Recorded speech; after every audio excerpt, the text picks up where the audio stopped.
guys, I am Marcus Edric Villaballas, a student from University of Batangas. I am Emil Matthews C. Maloles, a student from University of Batangas. Hello guys, I am Hans Gabriel Mendoza Aracion, also a student from University of Batangas.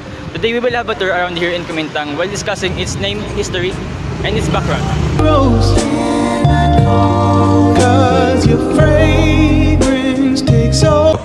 Ang Kumintang Ilan, Kumintang Ibaba in Batangas City trace their origin to a combination of local and historical influence. The term Kumintang is derived from an ancient Tagalog song or dance used for storytelling and expressing emotion, particularly bravery and sorrow.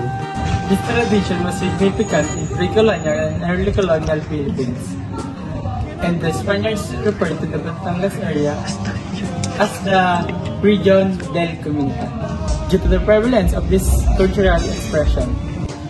Historically, Kumintang Ilaya and Baba are associated with the broader context of the history of the Batangas during the Spanish colonial period.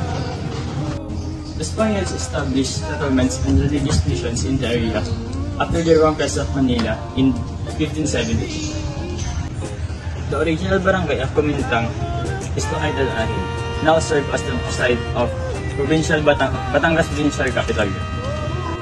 It served as the center of governance and cultural development under the Spaniards.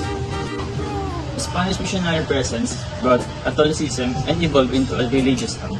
During the American colonial period, Batangas, including Kumintang areas, became a site of resistance, with local leaders fighting both Spanish and American forces.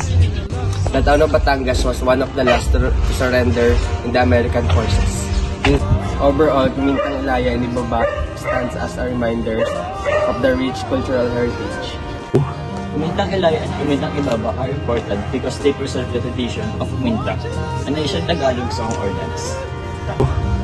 These areas played a key role in Batangas history, serving as centers for culture, governance, and resilience during the colonial times, showcasing the rich heritage of the community.